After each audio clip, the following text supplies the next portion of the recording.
Happy Star Wars release, everybody. It's finally here. No matter what you thought about it, I hope you enjoyed just going out, going to the cinema, going to the movies, and seeing the brand new Star Wars movie, because that's sort of what it's all about. It's sort of like the experience, no matter how bad the movie is or how good it is. Because today on Low Poly Mode, we're talking about the Rise of Skywalker and our review of it. So first off, the entire concept of this movie, the storyline that this movie goes along is sort of interesting and I like it. This is sort of a fetch quest movie. It's something like your classic video game sort of storyline where you've got to go and get this thing, then you've got to go and get this thing, oh, and then that thing doesn't work, you've got to go get this thing, and then you finally go and beat the big boss with this thing you've collected. This is a very classic sort of storyline, but it's not classic for Star Wars. Now, people hate this sort of like storyline for this movie.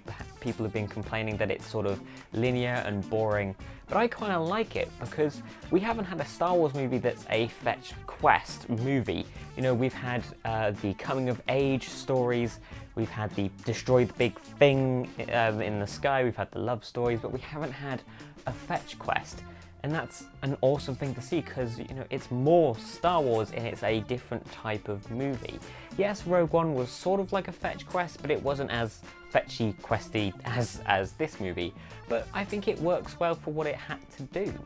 Now also this idea, this concept of a fetch quest Star Wars movie is great because we get to see more of the universe, and that's one of the reasons why I love Star Wars and watch it so much. And it's one of the reasons like I love playing Dungeons and Dragons and things. It's that I love world building. World building is just an amazing sort of idea to get your head around, and if you can involve yourself in a sort of a world, it's a great fun time. And I really loved, you know, the beginning of this movie and the middle of this movie where they're hopping to different planets. It's awesome. And people have been complaining that this sort of blueprint for a movie shouldn't exist in 2019 or that it's just not interesting. And I say that it is interesting because we have video games that are awesome that are fetch quests. The Outer Worlds that just released, which I absolutely loved, and I played through all of it in like 5 days or something. It's an awesome game and it's basically a fetch quest game, and it's awesome, and it came out this year and people loved that game. So that's not really an excuse to hate on this movie, the fact that you don't like the concept of it. And a great thing about this movie is because they are going on a new adventure, all of our main protagonists get to come together. You know, Rey, Poe, and Finn, they all get to come together, they all get to fight alongside each other, they all get to bond, which they haven't before in the previous two sequels. It's great to see them together, and of course they're not going to have the same sort of connection that you know, Han, Luke and Leia had. Not even, you know, Obi-Wan and Anakin were great, sort of, they had good chemistry. They're not going to have this just because I feel like sometimes it can be a bit forced, because it feels like there's a sequel after The Last Jedi that we missed after this movie, because there's so much going on between the two movies that like we need another movie just to fill in what happened. But despite their feeling that it needs to be another movie there, we do still get to see sort of the characters growing on each other. They're having arguments, they're bonding. We haven't missed much, luckily, but it is a shame to sort of think that we've missed out on some character bonding, because people might like these characters more if there was something to fill in the gap between The Last Jedi and The Rise of Skywalker. C-3PO was a great standout for this movie. He, for some reason, I'm not too sure why, but had a lot more screen time in this movie and also a lot more dialogue in this movie, and it was actually quite funny. I just loved how they're giving these sort of like characters that have been here since the beginning more chance to sign off, and it's good to see that. One thing that the sequels can do really, really well is the visuals. Not just the visual effects, but the cinematography of this movie is awesome. Just like The Last Jedi, there is some great like wallpaper screenshots in this movie. In the trailers alone, you can see like loads of great shots, like the ice planet. That looks, it's like so clear. I don't know how they did that. The lightsaber fights are just amazing, especially the one also in the trailer, no spoilers, in the rain on the old Death Star. That was awesome. The DP for this movie was Dan Mindel, who's pretty much worked with J.J. Abrams his entire life. He did like Mission Impossible 3, which looked great. He did The Force Awakens, and he's done some other things as well, like Star Trek 2009. which that looks like that's a great looking movie. So I'm not surprised that that this movie looks great. It's just another thing to point out because this movie's getting trashed, but it's a good movie. J.J. Abrams seemed to do a really good job of working with what he was given. I mean, he was brought onto the project like close to when it was meant to be released, which is sort of a shame because it would have been great to see him on the project in the first place. But he does a good job with sort of cleaning up what the mess that The Last Jedi sort of gave them, because he set up all these questions in The Force Awakens and they were all sort of like cut off in The Last Jedi, so now he's got to sort of reseal the cut and make his story work better, which he has done a good job of it. However, the downside of this is that there are a few things, more specifically 2 things in the movie that happen that are like big sort of eventful moments, and they aren't played out as they're meant to be. They're not as dramatic, they're not as hard-hitting as they're meant to be. This is for a few reasons. One of the biggest complaints of the movie was that it's like a 5-hour movie packed into 2.5-hour runtime, which is, yeah, that's right, that's the problem that Endgame was having, but that actually executed it quite well. But The Rise of Skywalker definitely needed pacing. It did not have very good pacing at all, unfortunately. Because of these moments, they're meant to be, you know, more dragged out, more give time to the actors of Adam Driver and Daisy Ridley and some of the others to sort of stretch out their lines, give them time to emotionally react to what's happening. These are big, eventful sort of moments, but we don't get time to sort of engross ourselves with them and feel the emotions that the characters are meant to be having. Because it's like, oh, this big moment, oh, now we've got to go and find this thing, okay, let's go.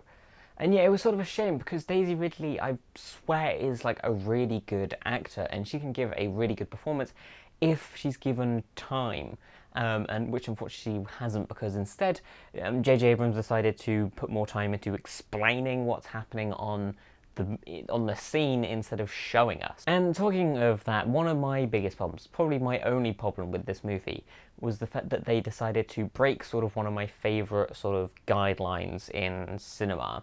You're meant to show your audience and not tell them. Don't directly say, hey, look, this is happening. No, show us the emotion of the characters and we can tell what's happening through those emotions. You don't have to say what's actually happening for us to get it. And this movie breaks that a lot. It's basically just pointing to us at the camera going, hey, look, now this is happening. We don't need that. It's seriously an annoying moment when this happens. It really takes you out of the storytelling, which is good. It's good storytelling, but it could be worked better. It would be improved if you take out some of these moments. And as I was saying with sort of the pacing and this last point of showing not telling, if you would just sort of let the moments play out, no dialogue, just emotions on the faces of the actors, and perhaps adding some John Williams emotional score in there, just letting that play out would be more interesting and I think visually pleasing. Just makes the movie so much better, and I think definitely something I would change if I got to edit the movie. Okay, this is spoilers, everybody. Click off now if you have not seen the movie. We're only talking about a couple of things in the spoilers anyway, but seriously, don't watch this if you haven't seen The Rise of Skywalker. Can we talk about that ending? Man, that ending was, it was so good when all of the ships just started to appear into space, pretty much like everybody in the galaxy. It was not Endgame levels of awesome, but it was awesome. I think if they were to add a few more cameos perhaps, or showing us more of the people in the fight, or just showing us more of the fight in general, actually, it would have been a much better sort of scene. But it was awesome because like the music rises up, and as Poe comes around the corner with his X-Wing, and bam, there is everybody in the galaxy. That was an awesome scene, and I would like to watch that again. And talking of the ending, I don't think I've ever audibly gasped in a cinema before, but when Chewie finally gets his medal at the end of the movie, that's like, oh my god, that's fan service on another. I didn't even think they would do that. That was an awesome. I was just so happy. I don't know why it's bloody Chewbacca getting a medal, but just because like he didn't get one and everyone made a big deal about it, and it's sort of like, it just shows that the people in Disney do like sort of listen and sort of like know their audience a little bit more than we don't give them credit for, which is just sort of awesome. And I hope people like see that and go, hey look, they do know their audience. The two sunsets were such an awesome way to end this movie. Just like how it began, it's like poetry, it rhymes, as George Lucas would say. It's just so awesome to see a new generation of people getting to see that scene in a different way, but also the same way, if that makes sense. It's just cool to like I would like to see a reaction of people who haven't seen, of like younger people who haven't seen the originals, and then see that and then like, whoa, that looks so cool. This is such like an emotional moment. That was just awesome to see, and sort of good way, a nice way to give credit to the previous like 6 movies. Oh man, but like Chewie oh man, it makes me cry. I think another problem I had with this movie was the way the Emperor looked. Probably one of my only other problems with this movie, but the Emperor looks way too creepy in this movie. I don't know what it was about him, but he looked way too over like CGI done, and also looked too dead-like, if that makes sense. Like, yeah, sure, he is a clone, but he looks way too weird to be the Emperor. But back when the original Star Wars trilogy came out, the Emperor looked awesome. He looked great, because that was all like sort of practically done, but now this is probably like done by CGI. It doesn't look as good. I just think it looks way too creepy for a Star Wars movie intended for kids, and I just thought it was a bit too overdone. Didn't have to do that. Would have changed the moment when we first see Lando, and we first meet him for the first time in ages. Just because this is meant to be an awesome scene. This is meant to be like a big character reveal, but we don't get that. It's just he just takes off a helmet and goes, hey, I'm Lando Calrissian. And then just we don't see him until the end of the movie. Like, that's sort of crap, I would like to say. And another one of my problems with the movie, just because make these moments more sort of impactful, make them more big. Like, the Avengers were great at making sort of unveiling characters. Like, the end portal scene in Avengers is a masterclass of how to unveil characters. The fact when you can get people in cinemas to clap for when characters come on the screen, that is what Star Wars The Rise of Skywalker needed. So that's it. That is my sort of initial thoughts for The Rise of Skywalker. Did you like it? Didn't you like it? Comment down below if you agreed or disagreed with any of my points that I've made in this video, because that's what this channel is here for, to have interesting discussions about movies and video games. If you did enjoy this video, however, consider subscribing and liking. I've been Harry Grateful Low Play Mode, and can you do me a favour? If you have a great day, thank you.